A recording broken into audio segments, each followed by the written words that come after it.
পৃথিবীতে দ্বিতীয় গুরুত্বপূর্ণ ইবাদত হচ্ছে হালাল রুজি।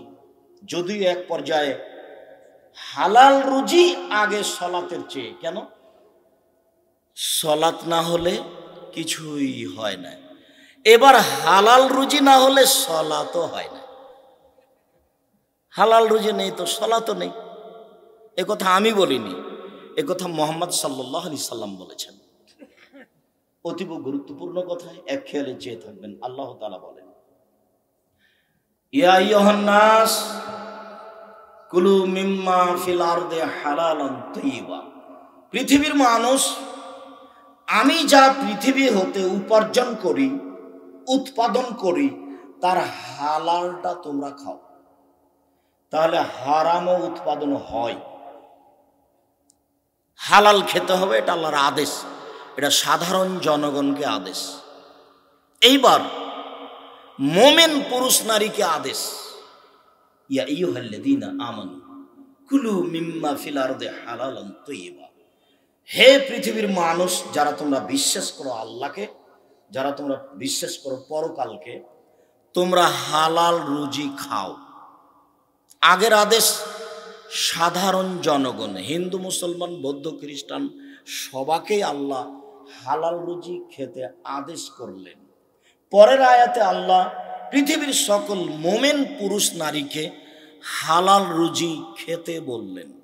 এবার নবী রাসূল, ইয়া আইয়ুহার রাসূল কুলু মিম্মা ফিল আরদি হালালান তাইয়্যিবা।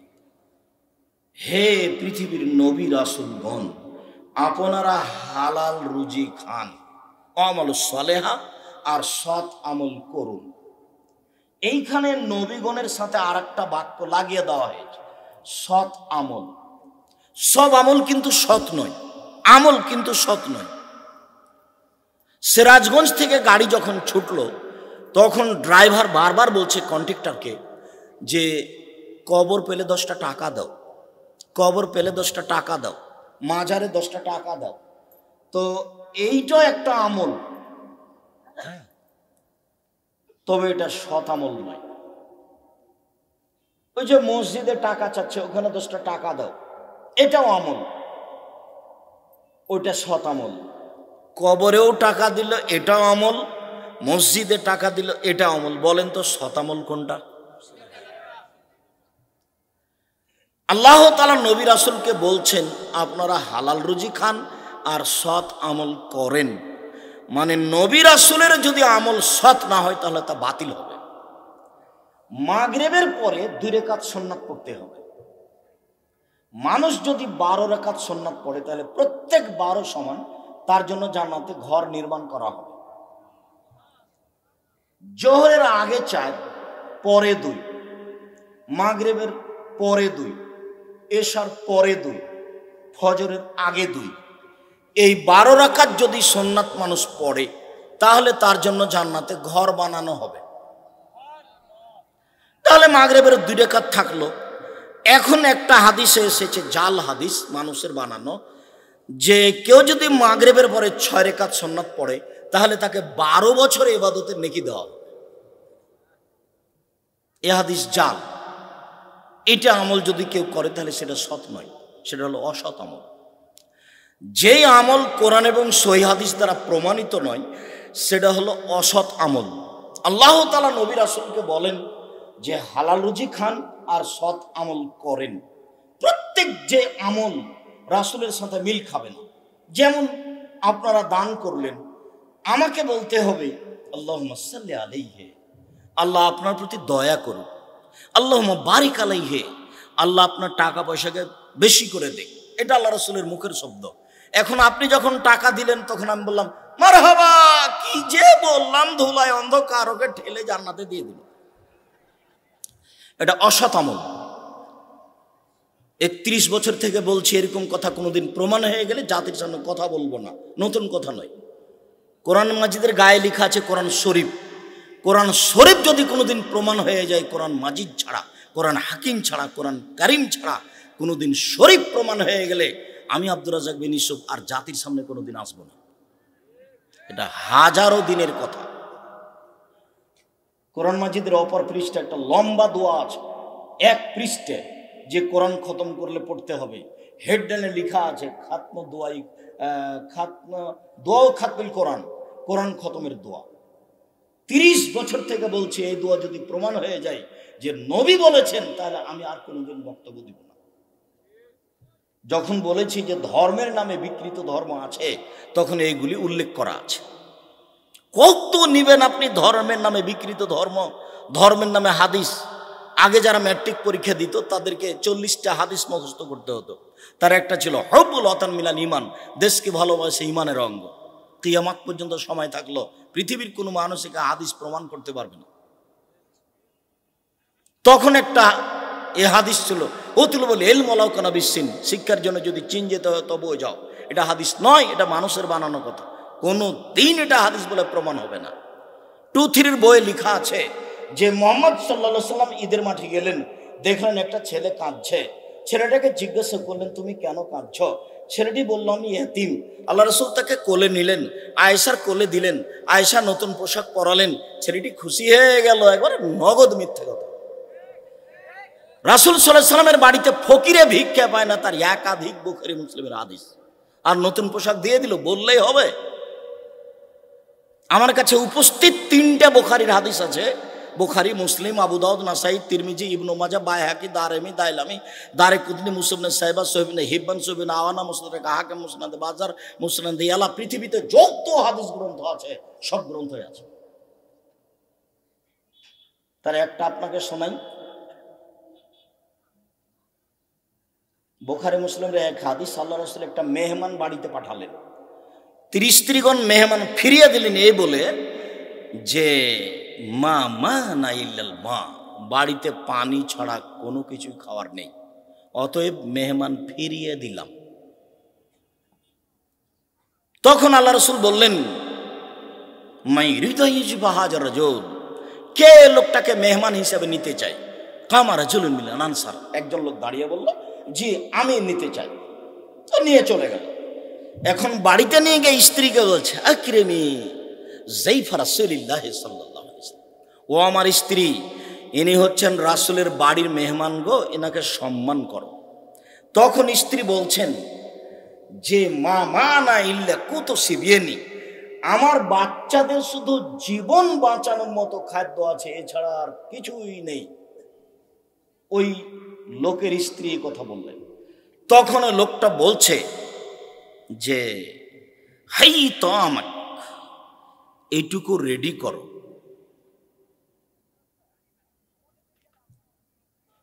ওয়াসবে সেরাজাক, ল্যাম্পটা জ্বালাও।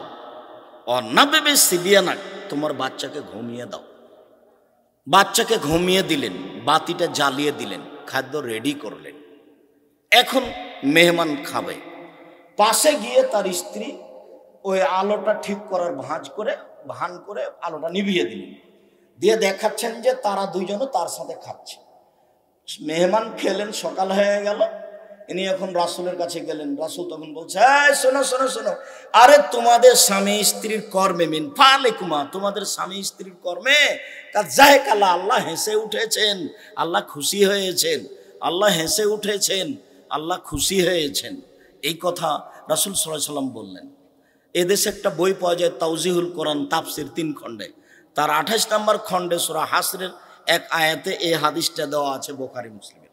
আমার লেখার বইটা আপনাকে দিয়েছি, আপনি যদি মনে করেন যে আপনি লিখেছেন, আপনি পড়েন, তাহলে আমি জাতির উপকার করতে পারবো না। সম্মানিত দিনী ভাই বোন, বলছিলাম যে ধর্মের নামে পৃথিবীতে অনেক মিথ্যা কথা আছে। তার মধ্যে হয়ে ওঠে ওই যে ইব্রাহিম আলাইহিস সালাম একটা লোককে খেতে দিলেন, তো লোকটা খেতে বসে বিসমিল্লাহ বলেন না, বেশি খেয়েছে। তখন ইব্রাহিম আলাইহিস সালাম ফকিরের সামনে থেকে প্লেটটা কেড়ে নিয়ে ওকে ধাক্কা দিয়ে বের করে দিলেন। তো ইব্রাহিম আলাইহিস সালামকে এত অভদ্র মানুষ, নাউজুবিল্লাহ মিন জালিক। লেখক নিজেই জানেন না আমি কি লিখছি। বিজ্ঞান কোরআন বইয়ে মুখস্থ করে আমি বলেওছি, সাদ্দাদের কাহিনী কোথায় আছে এটা খুঁজে বের করতে আমি জাতিকে 6 মাস সময় দিই, যে আছে কোথায় এটাকে প্রমাণ করতে হবে, সত্য মিথ্যা পরে। কেউ আমাকে এখন পর্যন্ত বলে না যে আব্দুর রাজ্জাক সাহেব সাদ্দাতের কাহিনী এই বইয়ে আছে। বইয়ে আছে বললে আমি তদন্ত করতে বলবো যে এটা সত্য না মিথ্যে। আর আমার তদন্ত মিথ্যে। কোনোদিন যদি সাদ্দাতের কাহিনী সত্য বলে প্রমাণ হয়ে যায়, তাহলে আর আমি জাতির সামনে কথা বলবো না শত কথা। সম্মানিত দিনী ভাই বোন, বলছিলাম আল্লাহ তাআলা নবীগণকে আদেশ করলেন সৎ আমল করুন। তাহলে সব আমল সৎ নয়, সব আমল সৎ নয়। আসসালামু আলাইকুম। আল্লাহ রাসূল বলছেন যে হাত দুটি পৃথক হওয়ার পূর্বেই দুইজনের পাপ ক্ষমা করা হবে। এটা আল্লাহ রাসূলের মুখের ভাষা। এবার হাত দুটা পৃথক হওয়ার পরে প্রথমে বুকে মারছে, তারপরে এরকম করছে, তারপরে পায়ে চুমা দিচ্ছে, তারপরে হাঁটুতে দিচ্ছে, তারপর মাটিতে হাত রাখছে। সব নাজায়েজ হারাম, কোনো একটা অংশ প্রমাণ হবে না কিয়ামত পর্যন্ত। শুধু আমার জীবনে চ্যালেঞ্জ নয়, কিয়ামত পর্যন্ত সময়।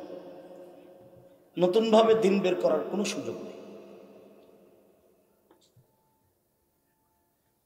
রাসূল সাল্লাল্লাহু আলাইহি ওয়াসাল্লাম বলেন, এই ছেলে, আপনারা একটু পাশে কোনো বাচ্চা ছেলে দাঁড়ালে কিছুক্ষণ অপেক্ষা করার জন্য বলবেন। আমরা খুব তাড়াতাড়ি কথা শেষ করব ইনশাআল্লাহ। যেহেতু ছেলে বুঝতে পারে না, কাজে আমাদের কথা মূল্যায়ন করতে পারবে না। আল্লাহ রাসূল বলেন, ইন্নাল্লাহ তাইয়্যিব, আল্লাহ হচ্ছেন পবিত্র। লা ইয়াকবালু ইল্লা তাইয়্যিবা, আল্লাহ পবিত্র ছাড়া কবুল করেন না। চুরি করা টাকা দান করলে কবুল হবে না, আত্মসাতের টাকা দান করলে কবুল হবে না। আল্লাহ নিজে পবিত্র, পবিত্র ছাড়া কবুল করেন না। এরপরে সুম্মা যাকারা রাজুলা, তারপর একটা লোকের আলোচনা করলেন। ইতুলি সাফারা, লোকটা লম্বা সফরে আছে, আসাসা আকবারা, মাথার চুলগুলি এলোমেলো হয়ে গেছে, ঠিক মতো গোসল করেনি, ঠিক মতো চিরুনি করেনি, বিপদে পড়েছে। ওয়ামুদ্দু ইয়াদাইহি, তারপর আল্লাহর দরবারে হাত উঠিয়েছে। হাত উঠিয়ে বলছে, ইয়া রাব্বে, ইয়া রাব্বে, হে আমার প্রতিপালক, আমি বিপদে পড়েছি, তুমি আমাকে উদ্ধার করো। তখন আল্লাহ রাসূল বলছেন, মাতাহু হারামুন, তার খাদ্য আছে হারাম, মাশরাবু হারামুন, তার পানি আছে হারাম, মালবাসু হারামুন, তার পোশাক আছে হারাম, অগজিয়া বিল হারামে, তার জীবিকা নির্বাহ হারাম। আন্না ইস্তাজাবুল্লাহ, তার দোয়া কি করে কবুল হতে পারে? তার দোয়া কবুল হবে না। রুজি যদি হালাল না থাকে তাহলে ইবাদত কবুল হবে না। হাদিস বুখারী মুসলিম। এখানে আরেকটু কথা বলিনি, এই লোকটা বিপদে পড়েছে, এর দোয়া কবুল হোক, এর তিনটা কারণ আছে। তিনটা কারণে দোয়া কবুল হওয়া উচিত। এক, হাত তুলে দোয়া করছে, হাত তুলে দোয়া করলে কবুল হয়। খালি হাত ফিরে দিতে আল্লাহ লজ্জা পান। আইয়ারুদ্দা ইলাইহিমা সিফরান, আল্লাহ তাআলা তার কাছে খালি হাত ফিরে দিতেন লজ্জা পান। আব্দুর রাজ্জাক সাহেব, তো আমরা যে সালাতের পরে হাত তুলে দোয়া করতাম সেটা কি হলো? ওটা হলো জামাতবদ্ধ, দলবদ্ধ, ওটা সুন্নাতের বিপরীত, তার নাম বিদআত। হাত তুলে দোয়া করা ব্যক্তিগত ব্যাপার। দোয়ার বইটা আমি কতদিন আপনাকে পড়তে বললাম যে 42টা সহিহ হাদিস দেওয়া আছে হাত তুলে দোয়া করার, তার 36টা খালি বুখারী মুসলিম থেকে পেশ করা আছে। 16টা স্থান উল্লেখ করা আছে কোথায় কোথায় হাত তুলে দোয়া করতে হবে। আইনে রাসূল সাল্লাল্লাহু আলাইহি ওয়াসাল্লাম দোয়া অধ্যায় আব্দুর রাজ্জাক বিন ইসু, আপনাকে আমি নিয়ে পড়ার জন্য অনুরোধ জানিয়েছি। খালি হাত আল্লাহ ফিরিয়ে দেন না, লজ্জা পান। 1, 2, মুসাফিরের দোয়া আল্লাহ কবুল করেন। যে বাড়ি থেকে বের হয়ে গেছে, যাবে ঢাকা চিটাগাং, এ যদি কোনো দোয়া করে তাহলে আল্লাহ সেটা কবুল করবেন, একথা মুহাম্মদ সাল্লাল্লাহু আলাইহি ওয়াসাল্লাম বলেন। 3, মাজলুম, বিপদগ্রস্ত মানুষ যদি দোয়া করে, আল্লাহ রাসূল বলছেন সে যদি হিন্দুও হয়। একটা হিন্দু মানুষের এই জমিটা, আমি ধনী মানুষ, আমার টাকা পয়সা আছে, ওর জমিটার কারণে আমার একটু অসুবিধা হচ্ছিল, তো জোর করে জমিটা দখল করে নিয়েছি। তারপর আমি কোর্টে বললাম যে ও গরিব মানুষ, তাকে আমি বসতে দিয়েছিলাম, থাকতে দিয়েছিলাম, এখন আমার অসুবিধা হচ্ছে তাই তাকে বিদায় করে দিয়েছি। আসলে ঘটনা জমিটা কার ছিল? তারই ছিল। ও এখন মাজলুম, ও যদি আল্লাহকে বলে আল্লাহ তুমি আমার বিচার করে দাও, তাহলে এ লোকটা বাঁচতে পারবে না, আজ হোক আর কাল হোক ধ্বংস হবেই, কাউকে বলা লাগবে না, তার নাম জুলুম। আল্লাহ নবী বলছেন যে মাজলুম যদি অমুসলিম হয় তবে তার কথা গ্রহণ হবে। এই লোকটি মাজলুম, বিপদে পড়েছে, লোকটার কাছে তিনটা জিনিস আছে দোয়া কবুলের। এক, হাত তুলে দোয়া। দুই, লোকটা মুসাফির। তিন, লোকটা বিপদগ্রস্ত মাজলুম। এরপরেও তার দোয়া কবুল হলো না, কারণ এক, খাদ্য হালাল নয়। দুই, পানি হালাল নয়। তিন, পোশাক হালাল নয়। চার, জীবিকা নির্বাহ হালাল নয়। জাবের রাদিয়াল্লাহু তাআলা আনহু বলেন, রাসূল সাল্লাল্লাহু আলাইহি সাল্লাম বলেছেন, কুল্লু লাহমিন নাবাতা মিনাস সুহতি কানাতিন নার আওলা বিহি। প্রত্যেক শরীর যেটা হারাম উপায়ে বাড়ে, ছেলে মেয়ে বড় হয় বাপের অবৈধ উপার্জনে, বাপের অবৈধ উপার্জনে যেসব ছেলে মেয়ে বাড়ে, বাপ মা ছেলে মেয়ে সবাই জাহান্নামে। যার জন্য আপনাকে আমি বলেছি, চাঁপাইনবাবগঞ্জের ভাষাতে গমা সাপ, গোখরা সাপ আপনার বাড়িতে থাকতে পারে, বিছানেও থাকতে পারে, থাকলে দংশন করবে এ কথা নয়। দংশন করেও যদি একজন মারা যাবে, পরিবারের সবাই মারা যাবে না। আর যদি ধানের ওসর বের না করেন, টাকার জাকাত বের না করেন, তাহলে পরিবারের সবাই মারা যাবে। অতএব যেই সম্পদের জাকাত বের করা হয়নি, যেই সম্পদ অবৈধ, ওই সম্পদ গোখরা সাপের চেয়ে, গমা সাপের চেয়ে হাজারো গুণ বেশি খারাপ। কেউ যদি ফেতরা জাকাত নেওয়ার না থাকে, তাহলে ধীরে জ্বালানা দিয়ে নিচে আবর্জনা যেখানে ফেলেন সেখানে ফেলে দিবেন, ওকে বাড়িতে রাখা যাবে না। ও যে কত বিষাক্ত, ও যে কত ভয়াবহ, ও যে কত বিষাক্ত, তা আমি বুঝাতে অক্ষম। সম্মানিত দিনী ভাই বোন, এই ছেলে, আমি তোমাকে বলেছি শ্বশুরের কাছে যৌতুক নিও না, যৌতুক ফেরত দিতে হবে।